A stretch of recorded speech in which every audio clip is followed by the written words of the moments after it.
Hello, good afternoon. Something got placed on my heart today, and it was more of just a reminder of kind of what we do in an everyday life.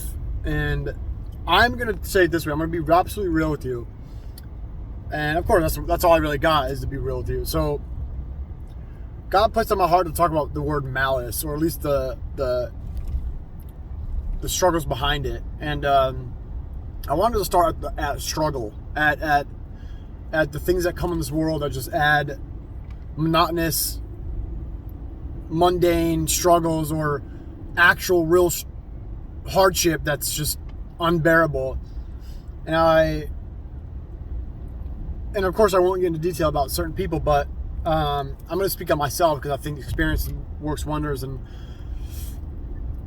there's been plenty of hardship in my life, and I think one of the times was when I'll explain this one really easy, and it was when I was in the Marine Corps. Hoorah! But I remember I was so depressed at one point in my life, so depressed that all I could turn was to anger. And the struggle there was not being able to control my anger, lashing out at everybody. And I know people, if my buddies are watching this, who are friends of me on Facebook or YouTube or whatever, and they're watching this video, and they're shaking their head, or they're nodding their head like, yeah, we know.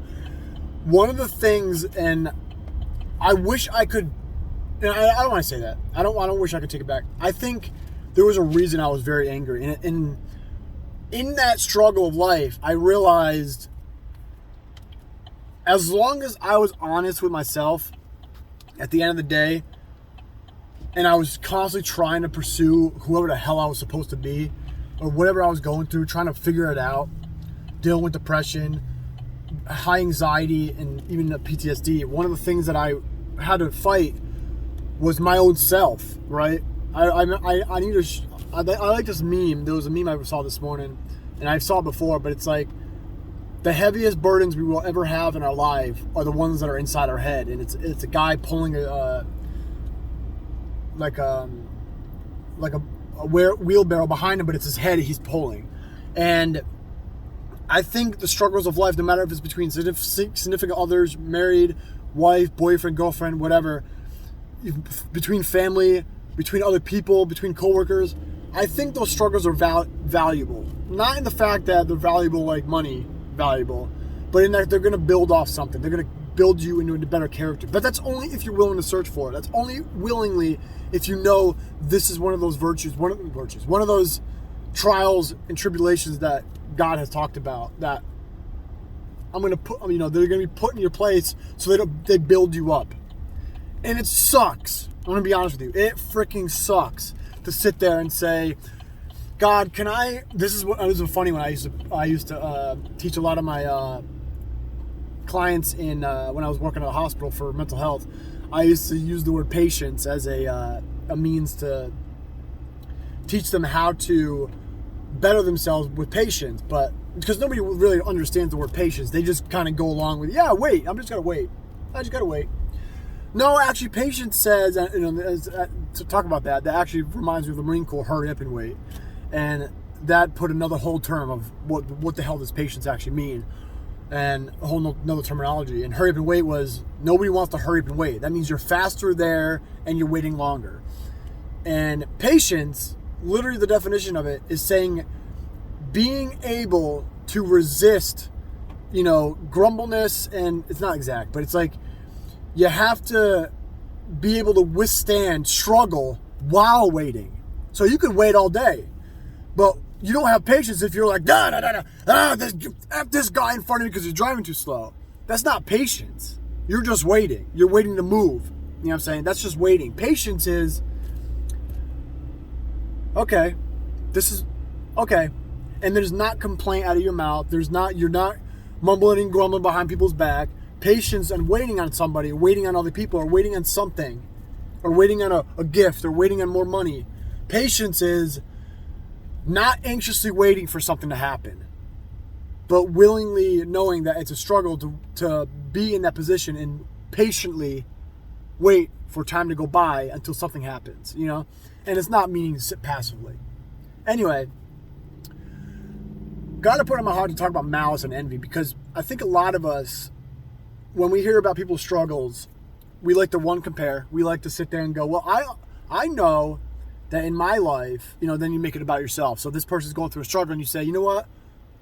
I can relate to this, which is perfect. Everybody likes to relate. But sometimes you just got to listen. Sometimes you got to literally drop your mouth, stop talking. And I have a big problem with this because I love talking.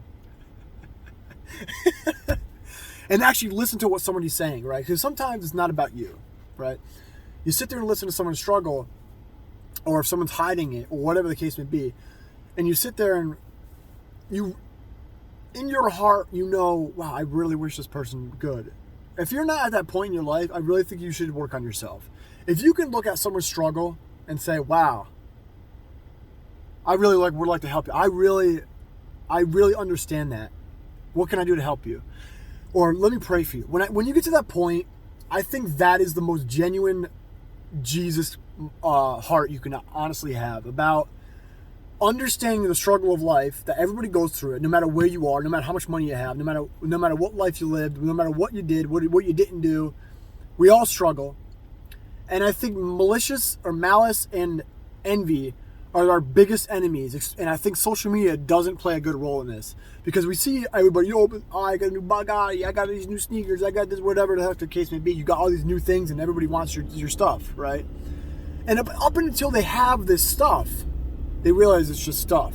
So one of the things it reminds me of a few celebrities, people like Joe Rogan or Shaq. I've recently watched a video of them kind of talking about money. Joe Rogan was talking about how he got a house. He was like, oh man, I'm going up in the world. I now got a condo. Now I got this. And he's like, you know, at the end of the day,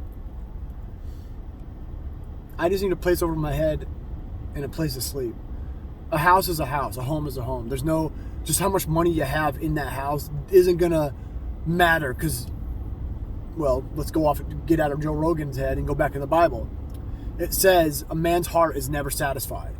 Let's go back to the story from Shaq. Shaq was talking about how much money he made on his 21. He got, I think it was $20 million. First contract he ever got was $20 million, and he said, I didn't realize taxes come out of that, so I only took home 10.9. I bought a $5 million house and I went to go buy a new car because I needed one. And then he said the guy played him, made him angry, and he usually doesn't spend money on things out of this randomness, and he ended up buying 3 Maseratis and then losing $10.9 million in 3 months on his contract. I'm like, wow. Because there was anger there. But then back to the malice and envy. So malice, I believe wholeheartedly that I feel like if you have malice in your heart, if you have, and this is not to tell you go to hell, that's not what I'm doing here. I'm trying to improve on your life. Remind you, I am not perfect. I cuss as a Christian. A lot of Christians don't like that, you know. I was in the Marine Corps. I don't care. Cussing to me is not, you know, if I'm cussing at somebody, that's a different story. That's actually bad. You know, I don't like that. If I just go, oh, F it. Now I'm trying to be fully correct here. Damn it. Oh God, don't say that. You know, it's like, really? To me, that's not, the grand scheme of things, God's not going to look at me and say, well, you kind of cussed a lot. I'm going to use that and hang you to the wall. I don't think that's God. You know, I think we put God as like this pure black and white person, or human being, or whatever you want to call him, this entity. I think he's bigger than that. He's bigger than a cuss word, right? Anyway, I'm going off a tangent, like I always do. So, malintent or malice or envy, I think are the epitome, the bottom line, the foundation of why we,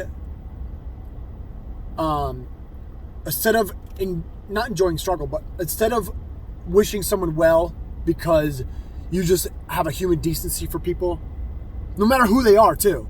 Like, man, I've seen people in the hood, and sometimes I look, I'm like, man, I just wish I can pray. I wish I can send them money. But it's not going to help. Just like anybody whoever knows anybody who ever won the lottery, where are they right now? Where are they right now? You never hear about it. One, because maybe the few that did, very few that did, they walked away and they gradually understand the way finances work, and they understood that because they built that character. And I have read and have heard that people who have won actually hated the fact that they won because they've gotten divorced. People, you know, friends dropped them, family have dropped them. Why is that? Because character was not developed properly. And because what happens is people get envious. People get malice. People get malicious. There is malice in there that because I want what you have, therefore I'm going to ill will you in a way that I'm going to, because I want what you have. So in a way I want to kill you so I can get it. If I can say that, right? Obviously the worst case scenario. Right? Let's go put in the story of Cain and Abel. I feel like in a way, because Abel, right? If anybody knows the story of Cain and Abel in the Old Testament, Cain didn't like the fact that Abel was able to get so favored by God simply just by humbling himself.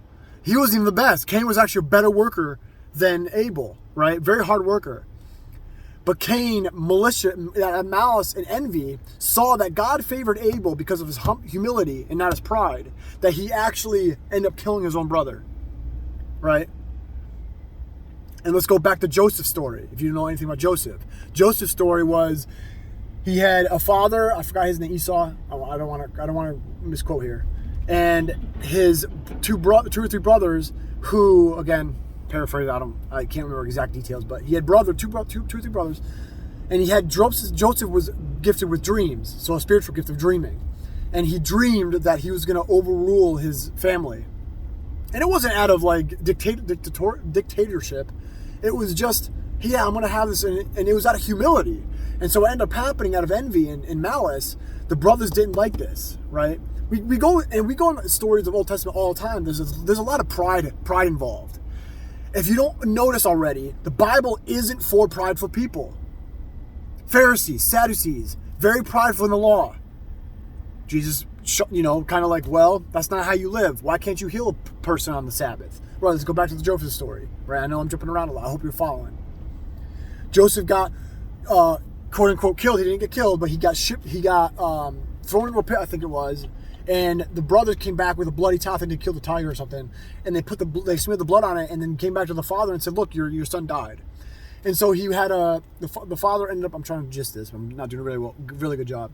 And he gisted it by saying, "Hey, why did my son die?" And he had a funeral and everything.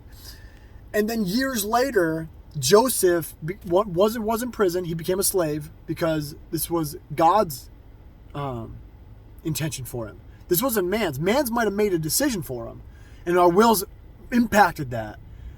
But God made a big struggle that Joseph was going through into a giant blessing. He became almost like, I think it was the prime minister of Egypt, right? The second highest person.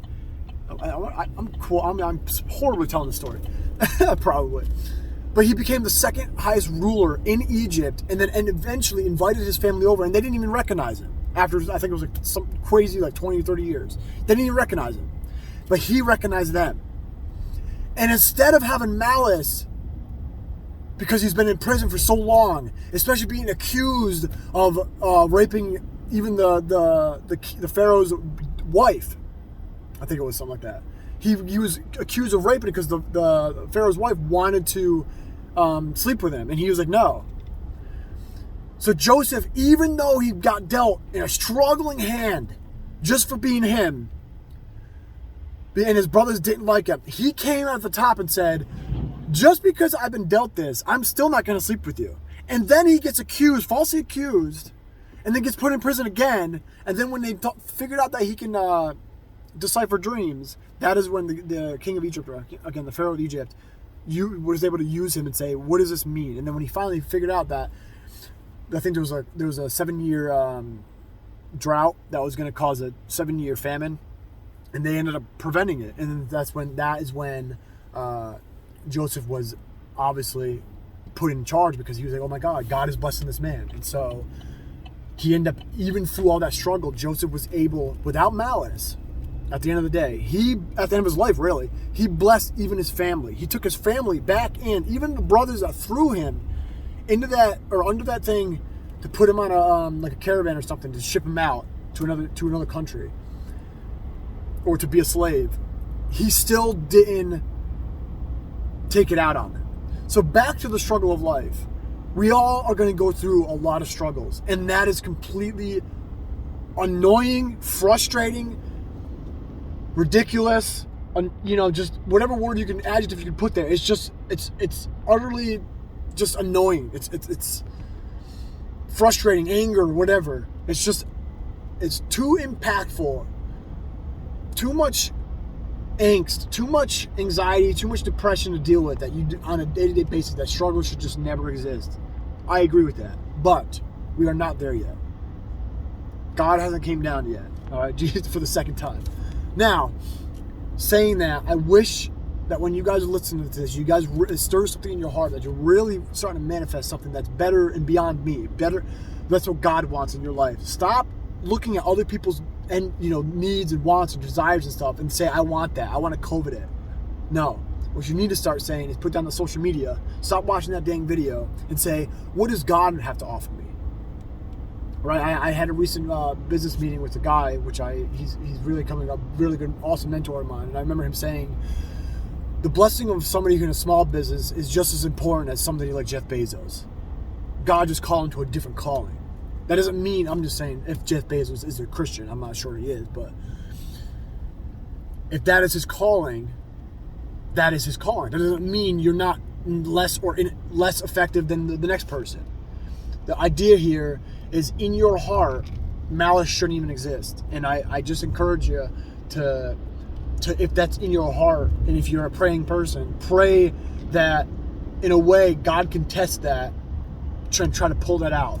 Make it so you can pray for other people. And then I'm telling you right now, when you start to pray for, and I guarantee you, and it's almost a scary thought, because it's like when you start to step out in faith, and this is something I'm preaching to myself, when I start to step out in faith and start impacting people by just encouraging them with small words like, hey man, you're actually doing a really good job today. Or hey man, can I actually pray for you? When you start doing that, oh my God. I'm getting a little emotional here, but when people did that to me in my life, the amount of impact, a subtle encouragement in a day or a week or a month's worth of depression and anxiety, and someone gives you that slight amount of encouragement, it's like,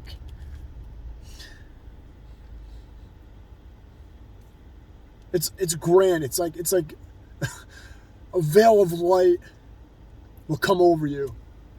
And so, but when you do it to other people,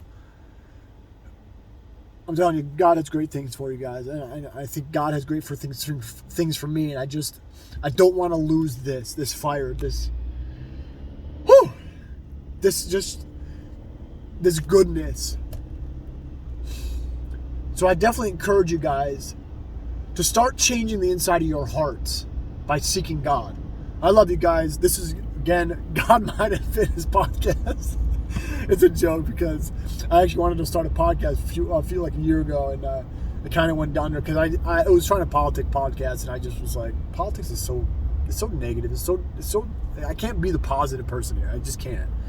And then I realized I was just living in a world where I was trying to fit in, and I realized God. Although I'd like to be informed on a lot of stuff, I don't think I need to be sitting there preaching to you every day about what politics is going on, because there's a lot of stuff going on and a lot of truths that are not being aligned with whatever society's telling you. But anyway, off that, I hope this really encourages you guys. I really hope it does change something inside you that you want to start going to church again. I'm not a big church goer. I think, again, off and on tangent, I like church. I love church. I think church is not a building. Church is a people, and of course Jesus says that. When two or more people are gathered, that is where I am. That is a church. All right. So we don't need to sit there. We don't need to sit there and go to a fancy building.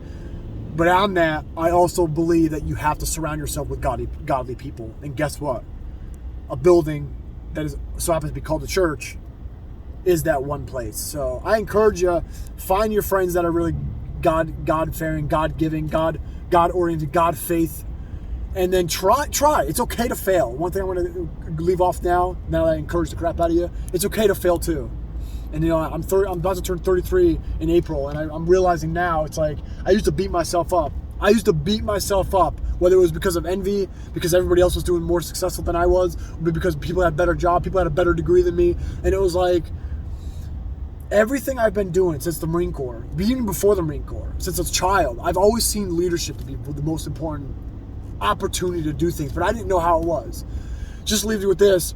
Business is a ministry. And I think that's just a profound wowzer kind of thing. I can use Luigi's freaking from Mario and Luigi. Go out there and do things with your life, man. Positive things. And I hope this has encouraged you guys. I love you guys. I hope you kind of keep viewing my random videos of thoughts and stuff. But I try to stick to a lot of fitness stuff, but I haven't been doing fitness stuff because a lot of people at the gym, and I get awkward when trying to record myself at the gym. So I try to do that. Of course, there's a lot of injuries there and a lot of meticulous stuff and a lot of semantics there, but we can also get into that. But I like my actual kind of like online business-ish kind of thing I'm trying to run it's called God, Mind, and Fitness. So I have a Facebook page. That's all where I'm a personal trainer, so I do that, and I really think it's God-oriented. I want to be a God person. I want to be a God, just everything God, all right? I love you guys. Hope this encourages you. I'm not stealing this, I promise. I just think that's the best way to end something. I hope it does encourage you. But I love you guys. You have a good day.